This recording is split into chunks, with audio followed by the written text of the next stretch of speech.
What's up? Hope you guys are doing well. We're here for our weekly manifestation oracle message. Just looking at the week ahead to see how we should direct our energy and intention in regards to our manifestations. I thought it was really interesting that last night's video, I remember going off on like an illustration of like sometimes not realizing like, are we on the right path? Are we off path? Are we still going the right direction? And this is just like a season. And this morning's Torah portion literally was addressing whether or not we are on the right path or not, because it was saying like, yes, is it like the one rabbi was asking another one, they were like, can a person, spend time in prayer and study and, like studying the Torah, teaching the Torah, sharing the Torah, like, can they be on that path of that prayer and that study of the Torah and still be off path? And the answer was, yes, you can. You can still be off path, because maybe what you are doing, maybe you have like a motive, right? Or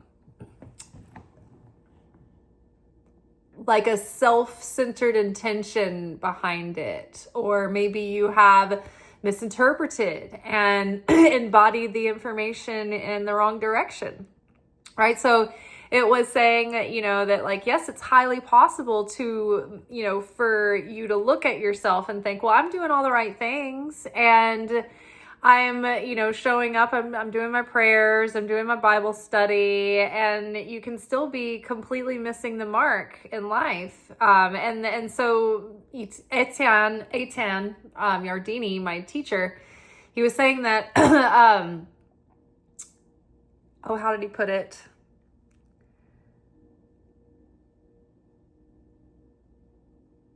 He was like, what you're doing is strengthening your connection to the Creator, like not in a telling yourself in a sentimental kind of way, like I feel connected to but like really, what we know about what strengthens our connection and what breaks our connection. Like he's like, is what you're doing bringing you closer to the Creator?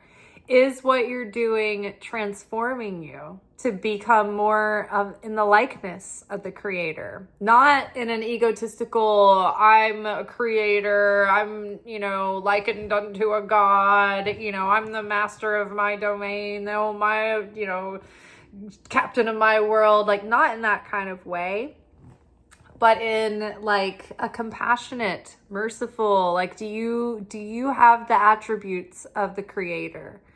Are you constructive and unconditional and sharing and cause consciousness, not effect consciousness?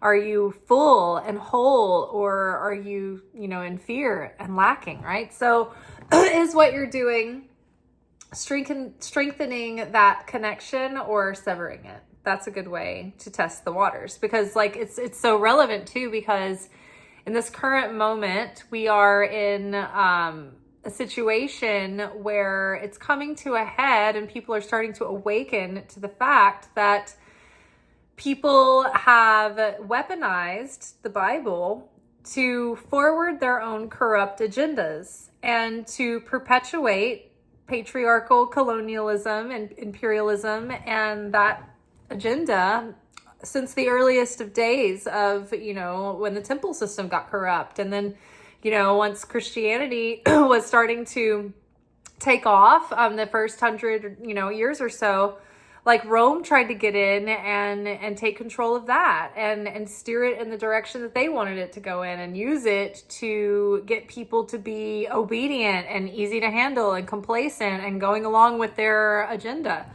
And now, this has been going on for, on and off all this time in spikes throughout human history.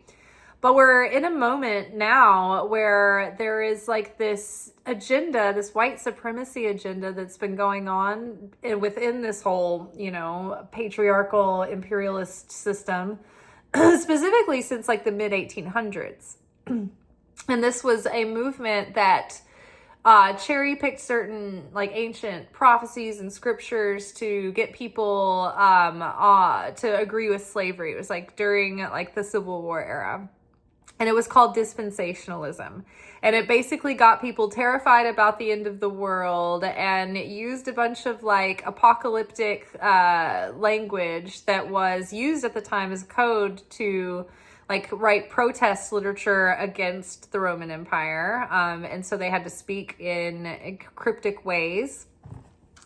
And so then they weaponized this scripture, and they got people on this agenda, and it bled into like evangelicalism. Like if you go back, like even back into like the 1940s, like, and there would be like swings and waves of this too. The Christians back then were much more level-headed, and I don't know, they weren't as like extreme and intense. Like even abortion wasn't an issue. It was like pro-choice was just like across the board. Baptist, Methodist, like Catholic. Well, I don't know about Catholics, but Protestant churches were like pro-abortion until it became a political angle after segregation was outlawed in the 1960s. They didn't have that to like, prey on people to get the vote. So they started shifting it into like, obsessing over abortion, which the church was never into before that. So, you can see that. And so now this whole agenda has been like building, behind the scenes for a couple hundred years. And it's coming into the forefront of our awareness. People are waking up to it. It's been like slowly gathering momentum like over all this time. And now we see it in Christian nationalism, how they are, preying on people that don't understand the real meaning of scripture, because the Bible is full of metaphors, similes, like poetry, myth. There's a lot of different context you need to understand as you're reading it, not to mention the whole, the Bible is completely encoded, and it's telling a metaphysical story underneath the surface level events that are happening.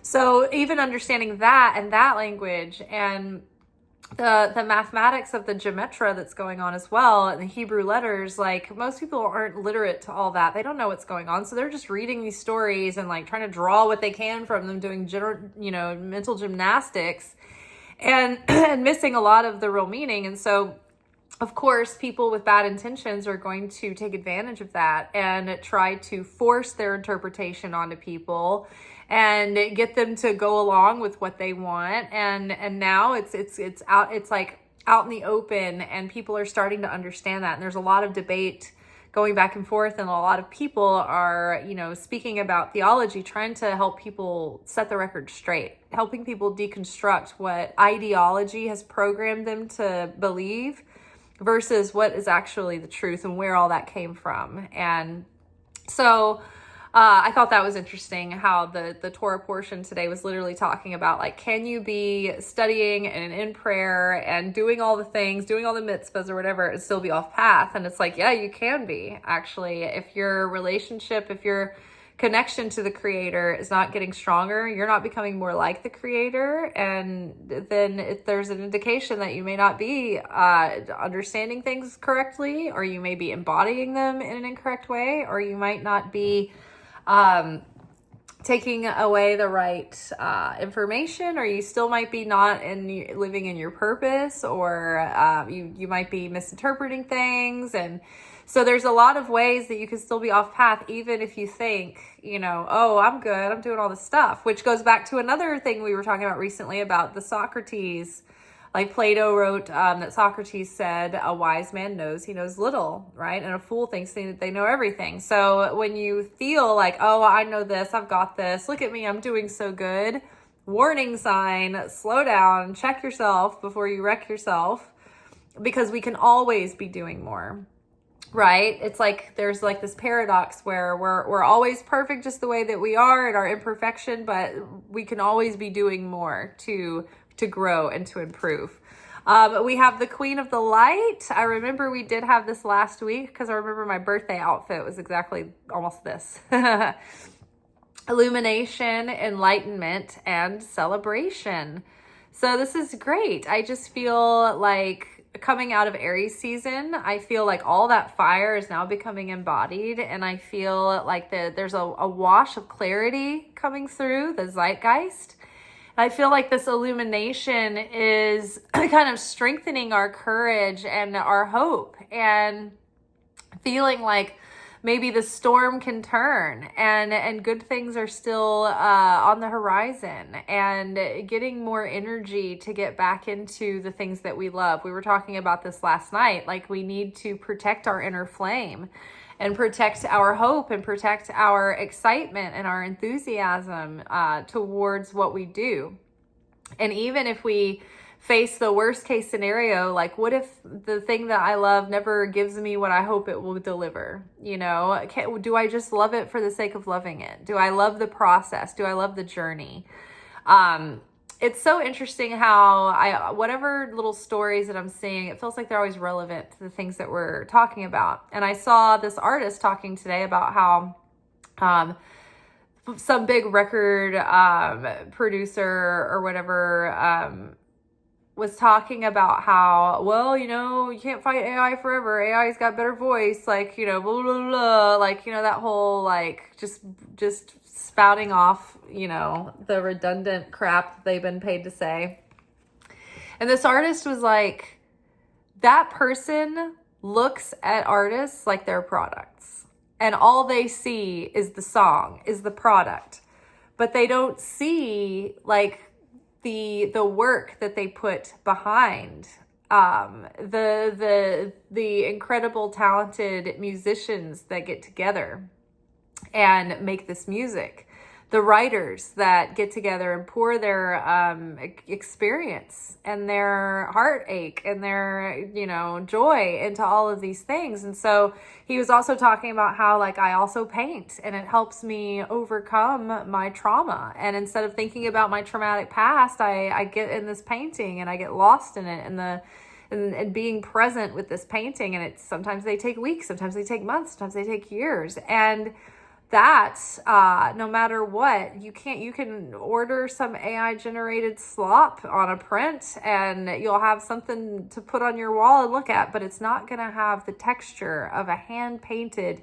painting. It's not going to have the spirit that has been infused into that canvas by the artist that spent time and poured over that work with love and intention, and the skill that it took to master, you know, the ability to, you know, give intentional brushstrokes and to be able to mix the colors the right way and to portray light and shadow, right? It's like, he was like, the process is the point.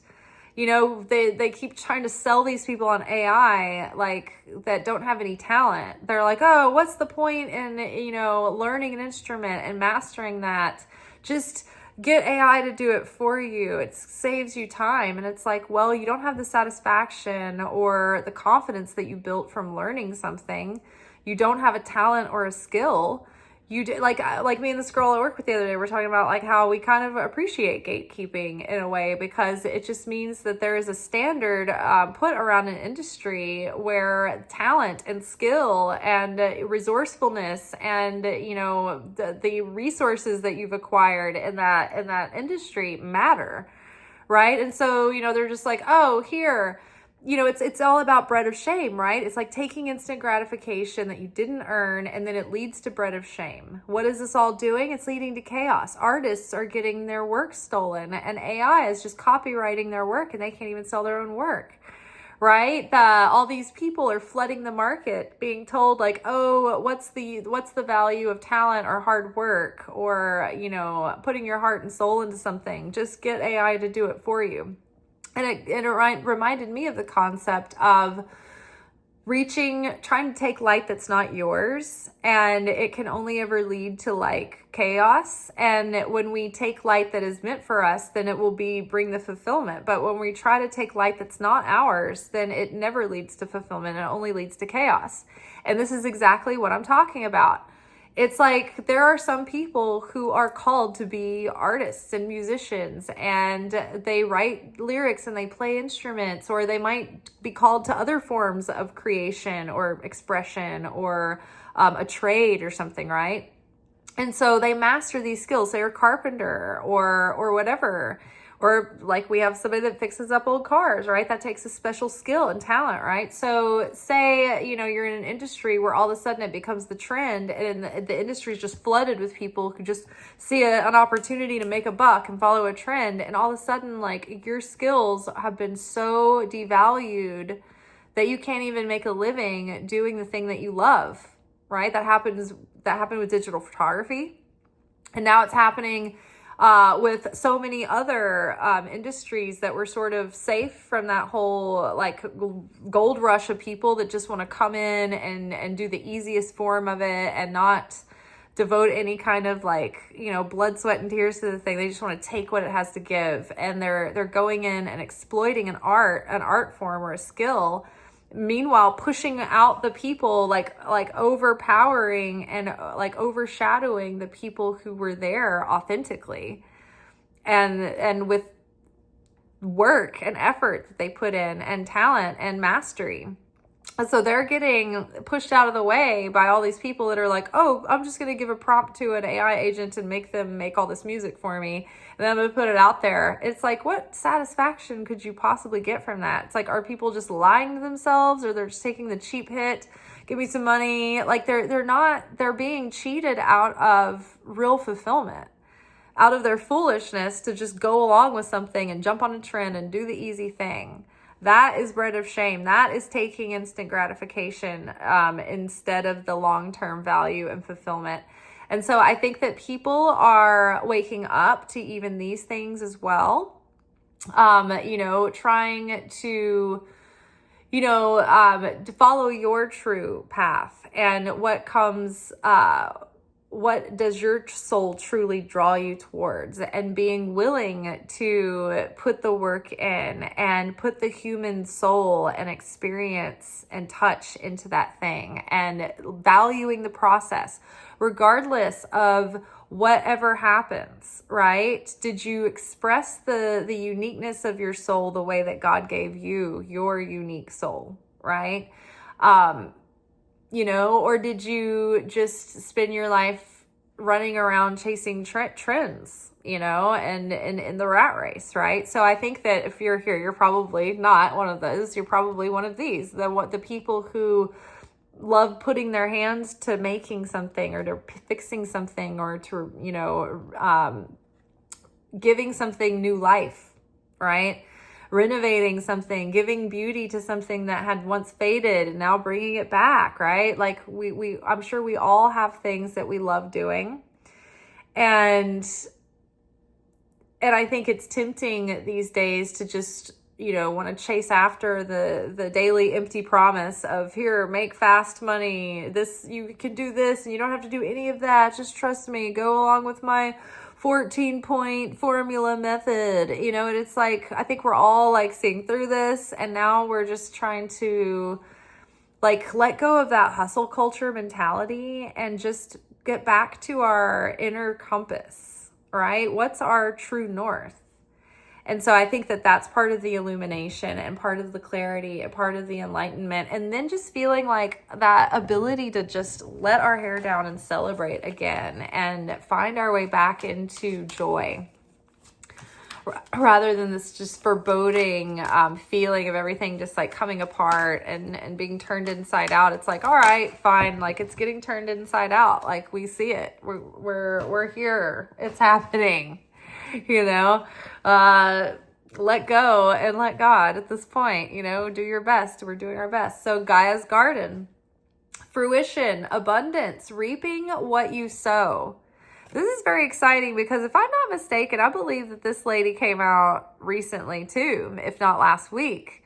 because I remember talking about her cornucopia horns looked like the ram horns of Aries season. So I'm excited. I feel like there's something happening where the enlightenment that we have realized, the revelation within, is really becoming embodied. And I think that our material reality is going to start actually reflecting all the change that we've been going through over the last couple of years, several years.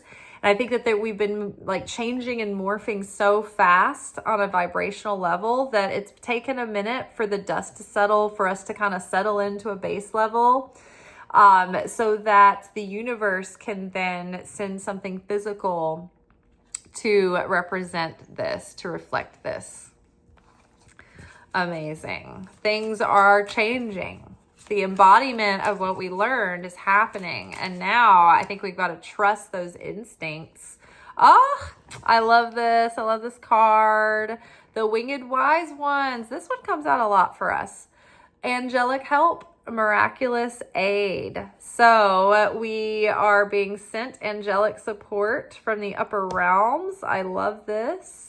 We're being guided and with like divine inspiration, maybe even with your nightly dreams. But we had this combination of cards yesterday with the unseen realm card paired with the Two of Wands. It's like we're ready to broaden our horizons. We're ready to go to the next level. We might be ready to take on new people in different various ways in our life for like creative partnership, romantic partnership, or what have you. And so things are kind of coming together, and the unseen realms are working on our behalf to move the set pieces around behind the curtain, right? The new scene is going to be starting. So I feel like this is really positive. I feel like, we can't attract what is meant for us and what is in alignment with us until we find alignment with who we truly are on an authentic level. Right? So I think that we've discovered our authentic self, and we have done a lot of transformation, and things have changed a lot. And I think that finally the dust is beginning to settle. We've hit our base level of new normal, and our frame of self is like getting solid, right? It's like concrete starting to harden. So now I think that we're putting out a clear enough signal to start manifesting things that are in alignment with us. Creative opportunities. Maybe we have a side hustle or something that's not related to our creative endeavors. Maybe we have different irons and different fires, but I feel like opportunities are coming through for business, for creativity, and I think for relationships in all kinds. So I think that the angels and our spirit guides and spirit team, they all want to help us, but we have to like invite them in because we have free will. So they're not going to force anything or coerce us, but if we can, invite their help and their guidance in and pay attention to the little signs and signals and synchronicities that we're seeing, we can follow those. All right, one last card for the week. Oh, the Chess Queen, trust and strategizing. I'm really loving the cards for tonight. It feels very encouraging. It feels like we've got the right mindset. Feels like we've got divine inspiration. It feels like we've got strength and we're embodying that, and things are really coming into fruition. Right? But we're also being guided and we're being helped. The only thing now is that we can channel the help through from the other realms, but they're not going to do it for us. So what's left is for us to be the chess queen now and take into account, okay, I'm listening to my inner guidance. I'm looking at the pieces on the board. I'm drawing upon experience and wisdom. And now I feel that I trust that I'm being guided. I trust that if I take a wrong turn, that spirit will correct for me or help me recalculating, right? Detour back. And so I trust the process, and I am confident in my strategy. and I'm guided in my strategy. I'm using my own experience and wisdom as well. So I feel like we're being supported on all sides here. Now I've just got to trust and really own the decisions and choices and execute. And if you see that your methods aren't working, then pivot, adjust, use that information and tweak and change and see what you can do to find the flow, to find the groove. But I love this. I'm like, it's all down to us now. It's like, hey, we have everything in our corner, everything at our advantage here. Now it's about making the decision and like coming up with a strategy and a plan and taking action on it. I'm excited. Sounds good. All right, you guys, tomorrow is our alchemy message where we kind of approach the spiritual lessons and assignments of the week and how we're actually like approaching the work, our actions, what we're doing in the alchemy, what we're doing in the spiritual lab. All right. Until then, peace be with you guys. Ciao.